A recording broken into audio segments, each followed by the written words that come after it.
Look, amen. Amen. Sa usap, isong higala, mayang gabi, sana sa iduyong uban sa mga igsoon, dati na sa itunggan, sa kayong sa igsoon. Salamat sa Ginoo. Doon ay bagong butang ay padayag sa Ginoo karon nga kagabion mga igsoon. Sa daygo ng Ginoo nga sa ikunani nga paagi, makita nato o mapasilan na usab ta may tungod sa pulong sa Dios. Mga igsoon sa atong pag-alagad, ang labi natong di kinahanglan mauman ang pulong sa Dios. Maglabitang masayod sa pulong sa Dios. Maglabi sabtang madasig sa atong pag-alagad. Kay kini nga pulong mahimo mang mulihok, mubuhat nga higyod sa atong sulod. Busa salamat sa Ginoo. Niini nga kay gayunan atong pahimuslan. Usahan nato mga igsoon ang bagong butang nga ipaambit sa Ginoo karon nga kagabion. Amen. So doon na lang ko ibubo nga panahon sa pagpaambit may tungod sa pulong sa pagkamatarong. Dili mga igsoon, mga kamatuoran ni nga gipadayag sa Biblia, kung hain man dadon ang tao ug mamatay, labi na kitang mga magtotoo. So mga igsoon, mga higala, hindi nga pagpamulong is naglakop ni siya sa tanang tao. Pero mas naka-focus ni siya natong mga magtotoo. Mga igsoon, mga higala, ang atong pagpangalagad karon nga kapanahunan wala na ibase sa atong kaluwasan. Ang atong kaluwasan nalawat na nato. Walang sahin 12:05, dunay pagpadayon. Naluwas naman ta. Nganong mo padayon pamanta nini nga pag-alagad? Tungod kay dunay ganti nga gisaan sa atong Ginoo. Sa Hebrews chapter 11 verse 6 ningon siya dito, He is the faithful rewarder for those who diligently seek Him. So, mga igsoon, matinumanong magbabalos ang atong Ginoo sa mga magtotoo nga masibuton o masingkamutong nagtimuha niya. Busa mga igsoon, mga higala, kini nga mga butang gipakita sa Dios kanato karon nga kagabion aron ta mapasidan-an pag-usab. Mahibalaan nato nganong gikinahanglan pamantang bualagad samtang buhi pata. So, igsoon higala, dinhi makita nato nga sigon sa pulong sa pagkamatarong nga gipadayag sa bagong tugon, kita nga mga magtotoo ni Kristo. Saman, kaakuhan nato nga o matapusan nato muatubang gyud sa iyang hukmanan. Amen. Unsay basihanan? Gibasihan ang atong paggawi o ang atong pagkinabuhi karon. So, igsoon higala, niyon ang atong igsoon. Ang atong destiny sa umalabot nag-agad sa atong pagkinabuhi karon. Amen. Ang Dios nagsaad siya nga muganti. Pero ang iyang gantihan katong deserving. Katong angayan gyud nga gantihan. Busa mga igsoon, makita nato nga karon di ay nga panahon nailalong ta sa pagdisiplina sa atong maalamong amahan. That's why dunay mga environment nga murag dili ta kauyon ba. Pero mga igsoon, palagianan na dahil kini aron ta nga madisiplina o sa usa ka bahin mahingkit ta mga igsoon. Amen. So sa Matthew chapter 5 sa kinalasan na verse ana ningon, be perfect because our heavenly Father is perfect. So may igsoon ang demand dili ni siya makaya natong mga tao.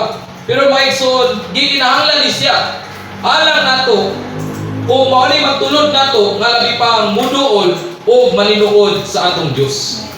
Busa mga igsoon gingon dinhi, and at the end of this age we will appear before Christ at His judgment seat to receive either a reward or a rebuke according to our living and work during our lifetime.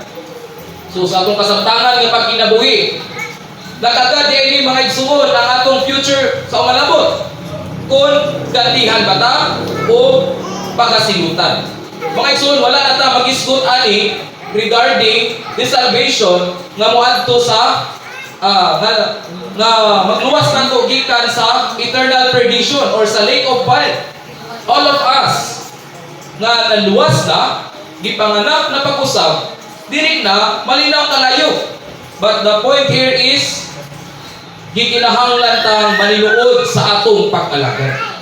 Kay bisan di ay magtutuo ta, bisan di ay mga nakabato na ta sa kinabuhi sa Ginoo, doon na pa'y panginahanglan na mutubo ta o mahamtong diha sa atong kinabuhi. Aron gyud inibalik sa Ginoo, ang ayan ta nga muatubang sa iyang kumpanan. Dahil ko na Ginoo mga igsoon, wala exemption ani. Kitang mga magtutuo, muatubang tang tanan sa ukmanan ni Kristo. Pusayong tanan natong pagkinabuhi base sa atong paggawi karong panahon na. So makapangutana ta sa atong kagalingon. Ang ayan bata, ang ayan na bata o doon na pa'y kulang.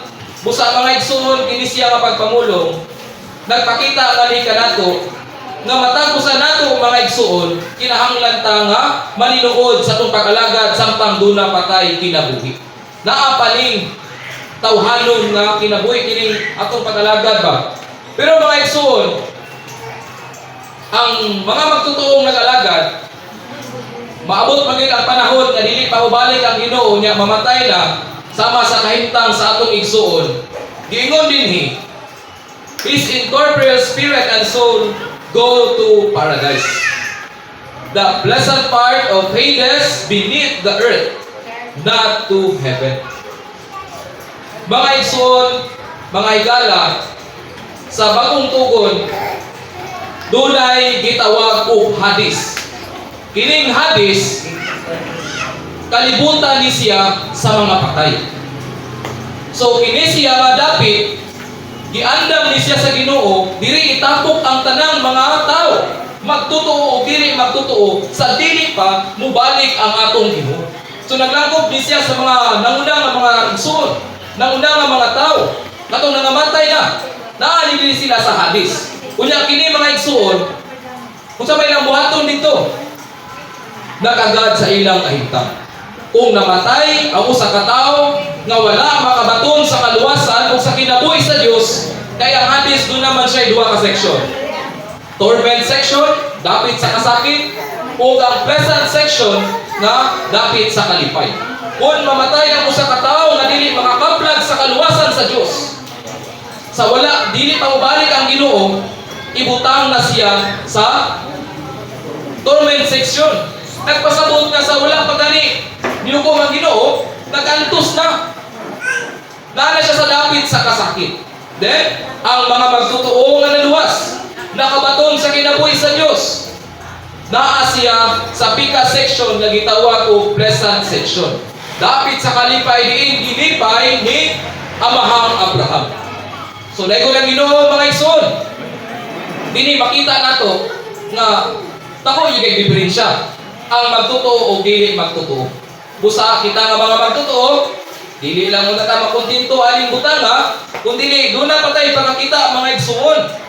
Kay ang pagkamatay sa katao, ibutang man siya sa Hades, unya ilang buhaton diha maghulat sa pagbalik sa atong Ginoo. Unya sa diyang mubalik na ang Ginoo, sama ni sila. Pagkabanawon ni sila tanan din mga tubang diha sa hukmanan sa atong Diyos. Judgment seat of Christ. So, mga igsoon, dili na makita ang atong pagkinabuhi. Kung sa daan ninyo ta, nagpasagad ba ta, nagmatinumanon ba ta, sa natod nga pagkasulti, walay butang exempted, ani ba? Sa atong buhaton. Mga igsoon, tanan, mga butang atong gibuhat, ani nyo ta, bisan ang atong pagpamulong, manubag ta, inigabot sa panahon mga igsoon. So, according to what he has practiced, kung unsa ang atong pagkinabuhi ninyo ta, maayo ba o dautan? So, mga igsoon, dunay sleep of death. Sabi siya. So, according to the biblical concept, death is the first result of man's fall. Diba sa Genesis 2:17, ningon dito nga usa ka pagpasidaan sa Dios nga dili gyud ang ayan dili gyud ipakaon sa Dios ang usa ka kahoy nga mao ang kahoy sa pag-ila sa maayog sa lautan kaysa dihang mukaon sila mamatay sila. So, ang resulta ay sa kamatayon, ang kamatayon resulta man sa pagkahulog sa tao.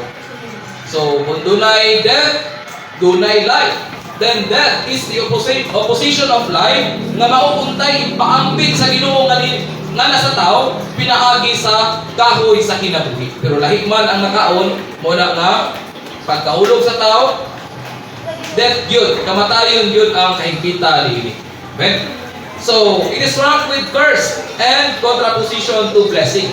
Dili lang kamatayon, kundi nagdala sa tunglo. So, mga igsuon, mga higala, makita nato nga dito na ilalim ang kahimtang sa tao. Hulog, nailalong sa kamatayon, nailalong pa yun sa tunglo. Amen? So, ingon ini, it entered the world through sin, was passed to all men.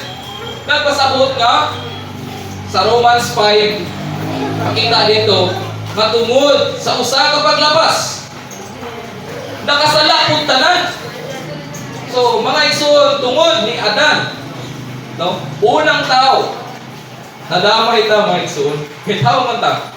So, kay nakasala man sila, nakasala pud ta. Muna nga sa kalibutan, isang ganit bago pa kang gianak, makasasala na yung kang daan. Tungod kay napanunod man nato ang sala nga na kumitar nilang Adan. Amen? Dayon ang sala nga nakasulod sa tao, kay nahulog man ang tao, mao ni nagapos kung nagulipon sa tao. So grabe kayo ang pagkadaot mga igsuon. Muna nga gikinahanglan tang masayod aning butanga. Nga grabe gyud, no? Daot kayo ang kahimtang sa tao sa diyang nahulog siya sa sala. So mao to ang resulta. Tungod kay makasala man, nakasala man ang tao, ang destiny niya is mamatay din siya. Nya kay tao man ta. Mamatay gid ta. Pero kay buhi pa man ta, mao ni siya ang maayong panahon nato para maandam ta mga igsoon. Kanang nauna lang ang atong igsoon, pero kitang tanan moagi gid ani. So mga igsoon, salamat sa Ginoo nga ato yung i-evaluate atong kaugalingon. Ang aya na bata, igo na ba tong karga? Na batay reserva? Kung may balaan nato ni mga igsoon. So tungod ato masala, tungod ato nga kamatayon, ang lawas kadaot pod nahimong kurap. So mga igsoon, kung sa yun ka makaluluoy ang kahimtang sa tao. So, pero dili tangay ma-discourage. Kay sa katapusan sa panahon, ang kamatayon mga igsoon itambog man sa linaw nga kalayo. Busa salamat sa Ginoo nga kita mga magtotoo gipaambitan ta sa kinabuhi sa Dios. Kaya aron sa tuyo nga bisan wala na tay kining bisan mudangan kanato ang kamatayon, apan duna pay pagkabanhaw. Duna pay resurrected life nga atong nadawat kay ning tuo man ta sa atong Ginoo. Amen. So because that and its effects lack finality, the scriptures use a particular term for the death of the believers in passing from the body, and those who are the Lord's are said to sleep with Him. So alang sa mga magtotoo nga nangamatay, siguro panantaw sa mga tao sa gawas, namatay gid siya. Pero panlantaw sa tong Ginoo, usa lang ni ka pagkatulog. Amen. So dunay example ba katong bata nga babae nga namatay. Pero ingon gyud ang Ginoo mga igsoon nga mabuhi gyud siya. Then next example, si Lazaro sa John chapter 11. Siguro makita nato nga physically namatay lagi to kay kanang kuan man nang nabahog na gali.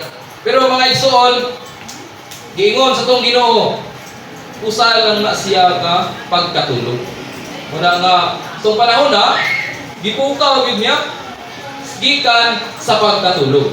So, mga igsoon, lamat sa Ginoo, nga ang kamatayon di ay sa usa ka magtotoo.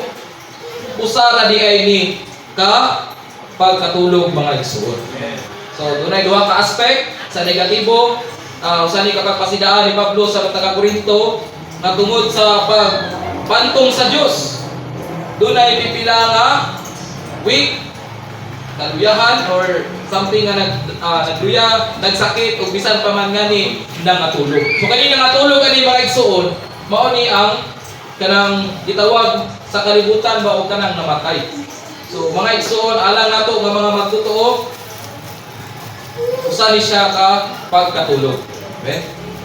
Next is sa positive side, he comforted the Thessalonians by revealing to them that their believing forebears had not perished but had only fallen asleep to Jesus.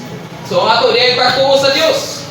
Mao ni magdala nato nga dili ta malaglag, walang sa dihang mamatay ta, usa lang ni ka pagkatulog o nagpaabot ta sa ikaduhang pagbalik sa atong Ginoo. Amen. Death is a sleep from which we all awake in resurrection. So, salamat sa Ginoo. Doon na lagi panahon, mga igsuon. Ug mao ni ang pagbalik sa atong Ginoo, diin tanang mga balaan.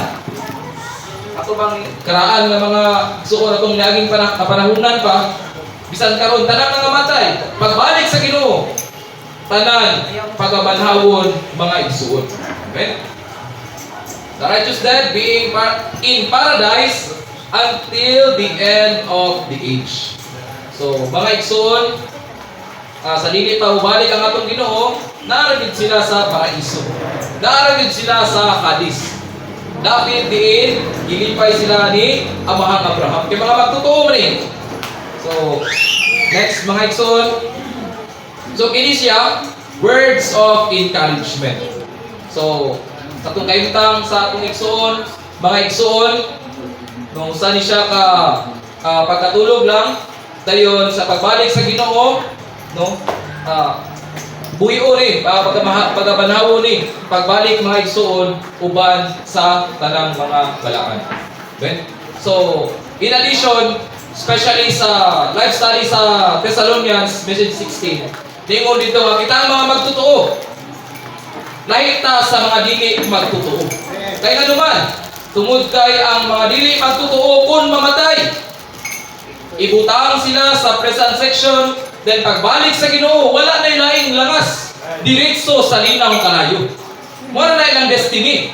Pero kita nga mga magtotoo, doon na tayo paglaom sa himaya, mga igsoon, nga mao si Kristo nga atong nabatunan. Muna nga dili ta ngay maluya, kung dahil nani nga kahinta.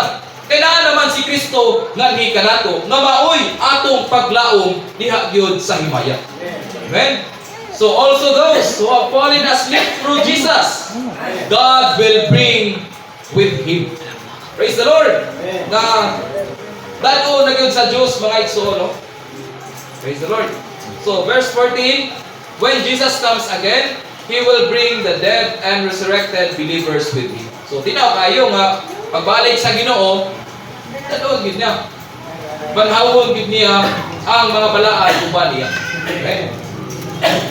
So, ingon dinhi, maurasad na pulong sa 3:36, the coming of our Lord Jesus with all His saints. So, naglangkob na ni siya sa tanan ng mga balaan. Then, ang pulong with Him should not be misunderstood to mean that the dead in Christ, but those who have been fallen asleep through Jesus. Katulad na ining namamatay diyan ni Kristo, shall accompany with Jesus in His descent from heaven. So, natay assurance, mga igsoon, aning butanga. Pero doon na patay angay nato nga klaruhon. Since it is not until the Lord's coming that the dead in Christ shall rise. Because the Lord Himself, with a shout of command, with the voice of the archangel, and with the trumpet of God, will descend from heaven, and the dead in Christ will rise first. Ako na to, dead in Christ will rise first. Nga naman, kung sa may tabuhan eh. So the thought here is that the whole being of the dead in Christ will rise at the coming of Jesus. So will rise. Nagpasabot ka? Ano ba? Bangon. Oh, mukaya. Something mo rise, no? At the time of the Lord's coming, the bodies of all righteous dead will still be in the earth, and the spirit and souls will be in paradise, in Hades, in the heart of earth. So, klaro kayo nga, ang destinasyon sa mga nangamatay, Hades yun. Okay? When the Lord Jesus descends from heaven, in His coming back, their bodies will rise from the earth, and their spirits and souls will come out of Hades to be clothed with a resurrected body.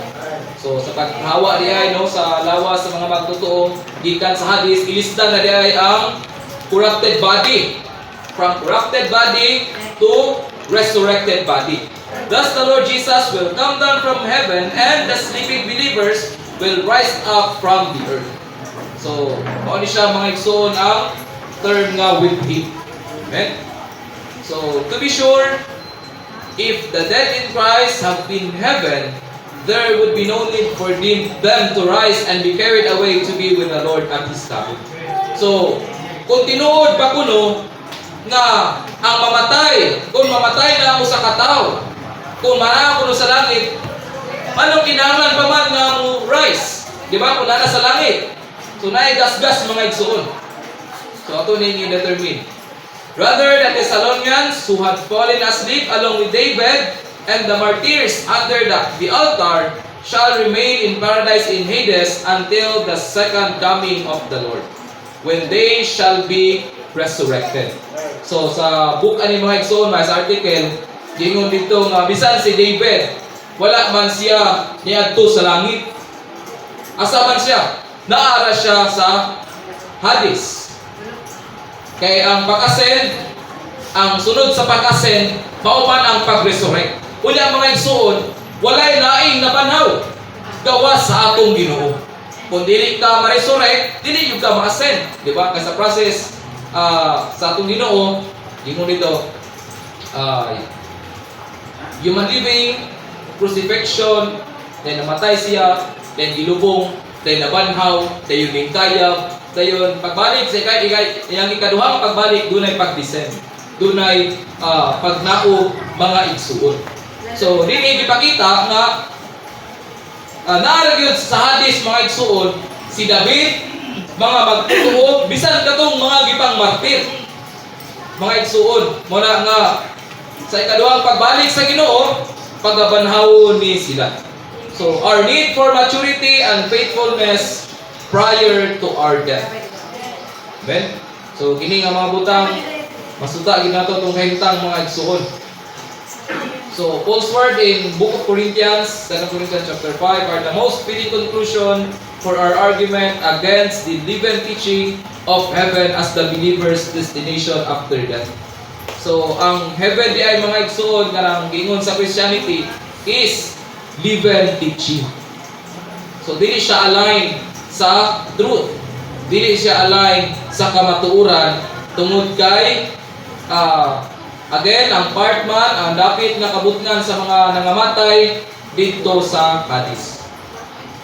Like question din if eternal bliss in the empyrean realm is the portion of the believers, then what need is there for the judgment seat of Christ? Mga igsuon, kung tinuod pa kuno nga moadto sa mga langit, kunaan na kuno sa langit nun nga ginsakpan no ang mga magtutuo, unsa pa may gikinahanglan nga moatubang pa, nganong rise pa man kunaan na didto daan, di ba? So naagid siya problema mga igsuon. Then, and what shall be the outcome of this approval that the judgment seat if all is settled and secure?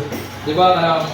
Sa Christianity, mubuhat og maayo, walay kontra, sa silingan, mahinatagon, wala na, relihiyoso, langit na. Pero mga igsuon, natong mga magtutuo, kumanta maluwas, dili paganiigo. Gikinahanglan pagalitang maninuod, magmatinumanon sa atong pag-alagad, kay usayon pamanta. Matubang pamanta sa hukmanan. Muna mga igsuon, dili siya haom sa kamatuoran nga muadto taog dangit didso. Muna ba nga mga igsoon, makita unta nato ni nga mga butang. Okay? So, ang atong pagkinabuhi karon, pagkinabuhi ni nga gikinahanglan kung ang ayan batang magantihan o madisiplina sa ikaduhang pagbalik sa atong Ginoo. Busa bulahan ta mga igsoon kay naapatay karon. Atong ingon sa Matthew ba? Maayo kayo nga doon na patay karon. Ini nga karon magamit ni nato sa pagpahimulos sa Ginoo aron labitang masurupan, kanang maokupahan sa Dios nung kinabuhi o Dios nung elemento aron gyud mutubo ta og mahamto diha gyud sa kinabuhi mga igsoon. So, katong langit atuan sa mga nangamatay is traditional teaching. Pero mga igsoon sa pagpangalagad ni Apostol Pablo, gipakita gid niya nga nato karon makinahanglan tang maninuod sa pagpangalagad nga mahinadlokon sa atong Dios. Ben, so salamat sa Ginoo mga igsoon. Samtang naapatay kinabuhi, samtang naapatay gininhawa, mualagad gyud ta sa atong Ginoo sa matinumanon o matinud-anon nga paagi. Ben? So, mao ni siyang example sa Matthew 25. Atong parable sa 10 virgins. Sa napulo ka ulay nga dunay mga lampara.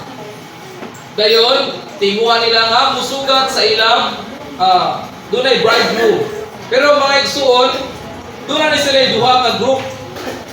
The first 5 are wise and the second 5 are foolish. So kini silang duha ka group, nag-andam ni sila, nag-prepare ni sila sa pagbalik sa bridegroom. Pero ang problema, ang bridegroom kinalangan man, na-delay man. So, nagpaabot sila nga, ang uban, katulgon, ang uban, nakatulog na yun. So, mao ni mga igsoon nga sa lihang ibalik na ang bridegroom namata sila. Pero doon ay 5 nga na-out na ang ilang lampara. Then doon ay 5 nga nagsiga pa. So, salamat sa Ginoo mga igsoon. Kini nga pasidaan ba? Mahimo untang seryoso ang atong pag-alagad tungod ani. Kaya ang atong Ginoo mga igsoon, wa ta kabalog kanus amo balik. Unya, wa pud ta kabalog kanus ata mamatay. Ang gipakita dinhi, kinahanglan tang mag-andam. Kinahanglan ta nga mag-prepare mga igsoon aron sa tuyo nga mahimo tang first 5 virgins nga mga wise. Amen? Mahimong mga maalamon. So, salamat sa Ginoo mga igsoon na natandog kay ko ba kay bisan sa ingon ani nga kahimtang doon na pa'y pagdasig ang Ginoo. Sahay, mapakyas man ta sa itong pangalagad. Sahay, ma-discourage pa ta. Pero mga igsoon, gusto sa Dios na saman, mutubo ta ug mahangtong sa kinabuhi pinaagi sa atong pag-andam mga igsoon. So, wala ta kay buhi pa ta. Napatay panahon. Pero unta mga igsoon, kini nga panahon, dili ni siya masayang. Dili ni siya mausik-usikan. Kaya ang atong Ginoo haduol na ra ba. Ben? So, kini siya mga igsoon, kato siya nga pasumbingay, mahimo giduntang pasidaan nga hika nato. Isip mga manununod sa atong Dios nga nagpaabot sa iyang ikaduhang nagaduol nga pag-ani, dili gyud imposible nga moabot pa nato ang kamatayon. Pero mga igsoon, ang issue ani is andam bata. Ready na bata. Sahay, dili ta ready ba? Kunya kung moabot ta ba nato ni dili na siya ma-rewind. Wala ni balik ani. Wala na rebansin, wala na round 2, wala na rematch. Ano gid ni? Busa mga igsoon, nagagad gid ni sa atong kahimtang. Nagagad gid ni sa atong pagkinabuhi karon nga panahon. Busa salamat sa Ginoo kini nga panahon makatabang alang sa pag-andam kanato. Okay? So most of the believer in the church age will sleep the sleep of death. Sama sa itong igsuon. Dunay pagkatulog. Then at the Lord's coming, they will resurrect to stand before Him to have their measure of oil examined. So diri na. Atubang na. Kunya ang pangutanan na ba sa Ginoo ani? Wala magpunting sa mga butang nga na-achieve na to aninyo taa. Daghan batag kwarta, taas batag educational attainment, dako batag negosyo, dili na mo'y pangutana sa Ginoo. Dili mga igsoon, nakabatay kapin nga lana. Doon na batay extra oil nga atong natipigan mga igsoon. Kusa salamat sa Ginoo, each one of us, wala ang atong Christian life, atong church life, so sa kabahin, nanginahanglan man ta sa mga igsuon, sa pagkatiman, pagsangka, pero sa laing bahin, sa atong Kristohanon nga kinabuhi, kikinahanglan ang pagbayad ug bili. Sama sa pagkaon ba, dili man pwede nga moingon ka nga, Brad, ikaw lang sa ikaon para nako. Dili pwede. Personal ni mga igsuon. Busa alang nato nga mga magtutuo, kikinahanglan tang maghago, kinahanglan tang mubayad ug bili. So, for those who are wise, katuning nag-redeem sa time. Then kung mag-redeem ka sa time, then that's the opportunity nga dako kay kag chance nga ma-mature ka sa kinabuhi o mahimo kang wise. Ang wise dili maigsoon, dili magdong kanang igmat gud, kun dili kana gyung naninuod nga mo pahimulos, mo enjoy diha sa atong Ginoo. So ang pag-enjoy nato sa Ginoo, mao ni siya ang preparation nato sa iyang ikaduha nga pag-ani. So meaning, kung dili ta mag-enjoy sa Ginoo karon nga panahon, dili nato ikalilo nga wa kita na prepare. So mga igsuon, especially mga higala, gikinahanglan ang pagpangandam. Gikinahanglan ang pagbayad ug bili. Aron mutubo ta bangtong sa kinabuhi, aron mahimutang sama sa 5 ka maalamong ulipon, gikinahanglan tang magpapuno. Doon na tayo kapin reserba nga lana mga igsuon. Amen? So, dini, to complete the portion and destiny are not determined immediately upon death. For neither the Old nor the New Testament gives any ground to the teaching of going heaven as it is popularly conceived today. Brother Paul said that after death and resurrection, we all stand before the judgment seat of Christ. This is the clear word of the Bible, the word of righteousness. So, muna itong kuptan mga igsuon. Kuptan nato ang pulong sa Diyos. Nga sa dihang, ang atong pagkinabuhi ninyo taa, husayon yun sa trono sa panahon nga makigusay na ta sa atong Ginoo. Okay? So, dili na ta maguno na paglaing butang, gawas aning mga butang. Kung masayod tani, then there's the opportunity nga may utang nga ma-prepare, ma-alarm, ma-remind mga igsuon. Okay? So, maula to mga igsuon nga sa atong Kristohanon nga kinabuhi, gikinahanglan ang pagpangandam. Gikinahanglan ang pagpaninuod. Kita na to sa Christianity, isang ganig dili sila klaro, naninuod gani sila. Naninuod gani sila sa mga butang nga dili kaayo tinuod. How much more kita nga nasa tinuod, dili na inuod maninuod. Kung sa daygon ang Ginoo mga igsuon, mauni ang panahon nga diin maandam ta o maninuod ta sa atong pag-alagad kay ibalik sa Ginoo. Tanan natong pagkinabuhi, paggawi ang taa, ato mang musayon at ubangan sa Diyos. Then ang resulta nag-agad sa atong pagkinabuhi karon. Ben, so daygon ang Ginoo dili lang pugutog man.